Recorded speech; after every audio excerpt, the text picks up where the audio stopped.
Ultizeta here, and welcome back to more Let's Play Banjo-Kazooie, still post-commentated because annoyances are annoyances. Either way, in this episode, I'll try and remember what I did. It's basically just going through more of this level, is basically the point of the gist of it. Oh yeah, I go inside this thing. Yeah, I won't go inside this thing because this thing has a thing for us. I think I accidentally skipped that thing, but it has a line of dialogue. And here I subsequently realized that there's nothing for me to do in there, but there was something for me to collect, so I go back in, because I need this thing. There's a thing on the thing here, and I try and get it, and fail. That is a Mumbo token up there. It's this skull thing. Mumbo is a character in this game. He's got a mountain named after him, and you need tokens of his in order to access his shaman magic, which we need later. So you collect tokens of him scattered throughout the worlds. So, yeah, we need that for later, is basically the gist of that. And so now here I'm trying to figure out where the hell to go to get one of the moves that I was trying to do in the previous episode, and also failing to get notes completely. Hitboxes are weird, man. Give me a break. This was the first time I've ever actually played the game. I mean, not really, because I did, like I mentioned in the last episode, right before the audio cut out, I did play this game as a kid, but the thing about that was, I really barely played this game as a kid. Most of my memory of the game is actually just listening to the music of Treasure Trove Cove and Gruntilda's Lair that were MIDIs on my Winamp music playlist on the family computer in my kitchen. That's the most of my memory of the game, because I played it like a tiny bit, couldn't figure it out, and gave it back to my cousin. Speaking of which, I don't remember if I said, but this is one of many games that I have borrowed from my cousin. The same one that I borrowed games like Spyro, Croc, Rayman, Spyro 2, Spyro 3, obviously, and on other games in the future. So it's like, yeah, without his glorious assistance, this would not be possible. So thank him. Yay. Also Jiggy, because he threw oranges at the orange markers. And so there's a chimp here, obscured by the bridge, who is hungry for an orange. So we need to give him an orange from the tree of the big gorilla. Obviously not inspired in any sort of way from Rare's other well-known series at this point. So I'm trying all sorts of complicated stuff to like roll into the tree and stuff to try and knock the orange down. But very soon I will realize that you can just climb up the tree and grab it. Things are simple in these days. There's no like fancy schmancy like Skyward Sword roll into the thing, get the fruit, and then give it to a Thunder Dragon. It's just like you just climb it up and you do it. So yay. Also, I'm not fat. Banjo really isn't fat. He's bulky but not fat. He's fat in nuts and bolts, at least at the beginning, from what I've seen. I don't really know anything about nuts and bolts too much. I just know that like many people, from what I know, the game is alright, and people are very upset that it's not a Banjo-Kazooie game, is basically the point of it. Also, we're learning how to shoot eggs here. And I remember that I completely ignored Bottles' instructions here, because I'm used to, like, having this game not being played by me, by someone who knows what they're doing, so I never really pay attention to the actual controls of the game, and that was accidentally true here, too. So I ended up completely forgetting to actually pay attention to what button I need to press. So, in the beginning here, I have absolutely no idea that I'm supposed to press Z and then C up. But I do eventually figure it out through trial and stuff. But first, I jump up here to get this next Mumbo token, and then realize that I'm still missing a move and can't hit this thing. Which, from my knowledge, is just called a witch switch, but that may have just been something that Josh Jepson came up with and stuck with my mind forever. I don't know. You know, I'm not actually playing the game right now, so while I try and figure out how to actually do it, I might as well look that up and see if it actually has a name. Don't mind me typing on my computer. Oh, it is called a witch switch, or a grunty switch. Cool. So it's not something he made up. I mean, it could have very well been something he made up. Also, there, I figured it out. See up.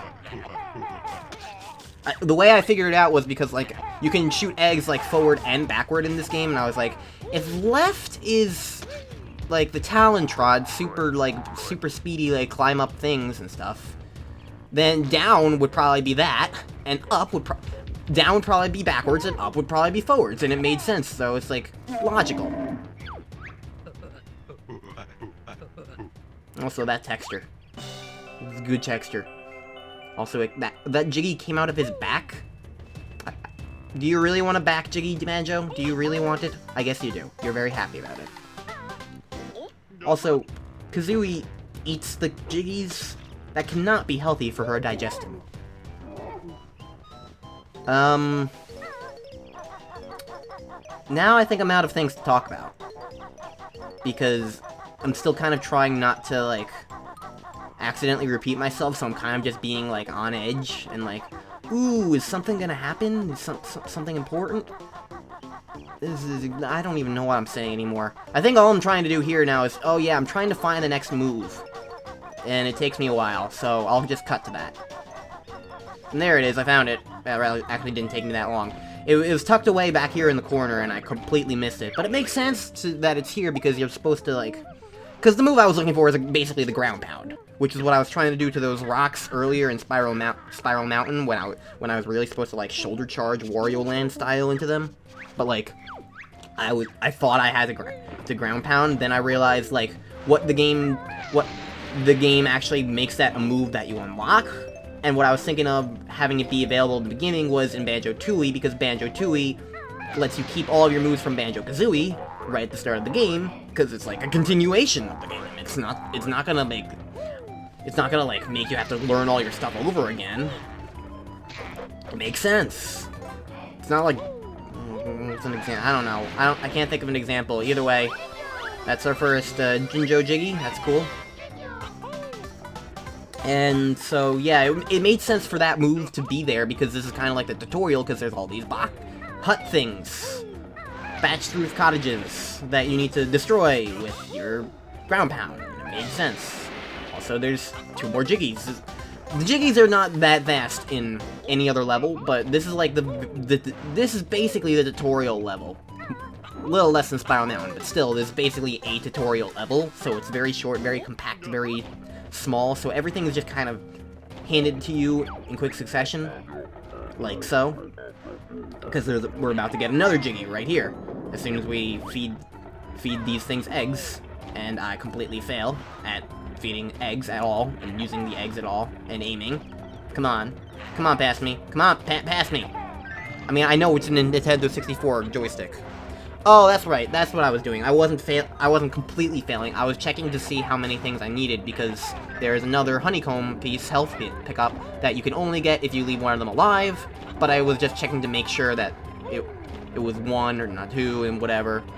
And I'm sure that if you failed at that, then if you just reset the level, then they would be back and you could get that honeycomb thing, so it wouldn't be locked from you forever, but for the time being, it was like, oh, I didn't know, and I was just checking, because, you know, I know enough about the game to, like, be wary of certain things, like, for instance, the fact that if you actually die in the level, then you have to recollect every single note you ever got. Also, if you restart the level, you'd have to collect every single note you ever got.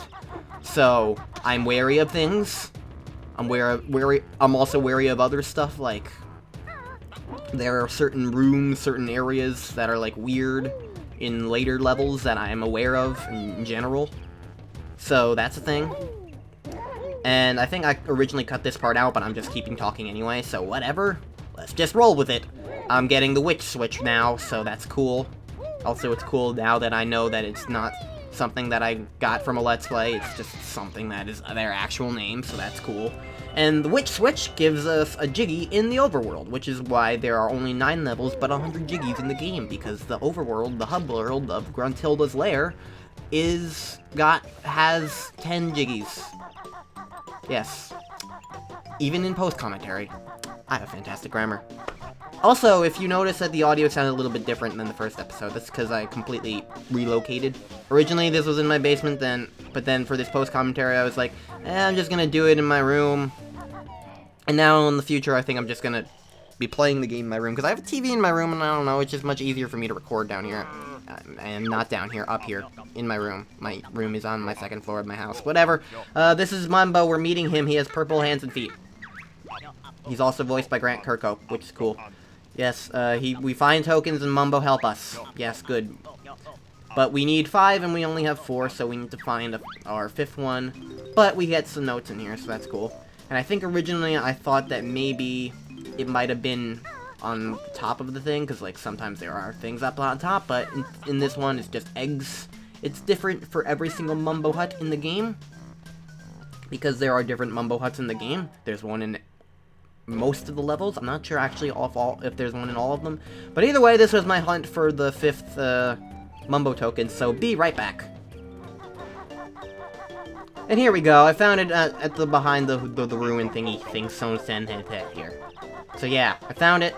So, BRB again. And back inside Mumbo's hut. We have 5 tokens now, so now we can magic at hacking. I'll just let you guys figure out what I just said, as I fail to step on the switch and accidentally try and punch Mumbo. But Mumbo's magic is cool because it allows you to transform into different things, such as a termite in this game, which is cool. Mumbo's magic free to change back. You come when ready. So now we're a termite, which is cool, and Kazooie is just like nothing now, because I don't know. I've always liked the transformations in this game. It's neat. It's like a cool thing. I like it when things transform into other things, like Kirby or Mario, but nothing's quite as drastic as this. Although I once had like a Mario game mock-up in my head as a kid that basically had Mario transform into different things, like a penguin. I had Penguin Mario. Either way, now I can climb this stuff, because the termite special abilities, I can climb on extra special things that not even Kazooie can talon trot around. And I just kind of jump through the floor there. And I like how this guy is like, the excuse that the developers have for having him still ask us is because he wants our stuff. So that's funny. He's also standing on the last note that I need in the level, so get off of it. Get off of it. Come on. There we go. So now we got all 100 notes, so now I don't need to worry about dying. Anyways, something that's cool about this little area, which is Ticker's Tower, I believe it's called? Maybe? I don't know. Is that the music in this area is a slowed down version of the original Mumbo's Mountain song, because in development Mumbo's Mountain song changed over time, and this one was just originally a slowed down version of the original song, but then when the song changed, this one didn't, so that's cool. Yep. Trivia! You get all that and more. Especially musically. I love music in this game. I'll talk about it when I'm actually playing more, so that it's, like, imprinted on me better than this. But, ooh boy. I have words to say. I also like how we don't take fall damage as a termite. So that's cool. I also have this realization that what the developers probably really intended you to do to get that one honeycomb piece that I got last time, rather than just kind of doing a random jump, you're actually supposed to use the termite to, like, walk on that. Which I was like, it makes sense, because it's like, that's what the termite's power is, and it's like, it's a bonus thing you get if you think to go there at the termite, and it's cool, but you can also just so happen to be able to jump there, which is also cool, and I'm sure they knew that. It's like, yeah.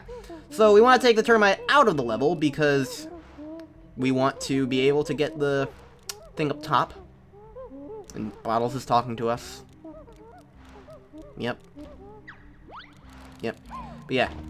Banjo can only get this if you're like really good and speedrunny and stuff, but otherwise, you need the termite to climb up the thing and get the second Jiggy of the overworld. Yay! But you can't take the termite too far, because otherwise Mumbo magic get weak. So yeah. Unless you're like super specially good and stuff and can like get over the trigger to turn you back into Banjo, which also is a speedrun thing, or at least just like of a similar skill set of a speedrunner type thing. Then otherwise you can't, like, you know, you can't do it. Also, this is me observing that pumpkin thing on the wall and then realizing that you're supposed to use the talon trot to get up there, and that's why Banjo was sliding, and I'm bad. So, yeah. I was just kind of observing the pumpkin on the wall, and it backfired horribly. Either way, these are the note doors I was talking about earlier, and how, like, you need notes to, like, get through more of the hub world. And Bottles is just gonna tell us that now. Bottles, you're not useful because I know this stuff already. Fun fact about Kazooie's insult there with Jam Jars, though, is that Jam Jars ends up being Bottles' brother in the second game, so that's funny. Developer humor. It works. God, I hate post commentary is weird, guys. It's just like it works. I mean, yes, I guess I can talk over stuff that I otherwise would need to concentrate over. But like, it's just so weird when it's like not intended. Because I mean, something like Kirby 64's boss rush thing is intended, but this is like. I had original commentary. The gameplay is, like, based around the original commentary, and it's so weird to do, and I don't like it, and I hope I don't have to do it like this in the future. Either way, next time on Let's Play Banjo-Kazooie, no post-commentary, I can hopefully do this as I intend, and we get to play the game more. So, see you guys then.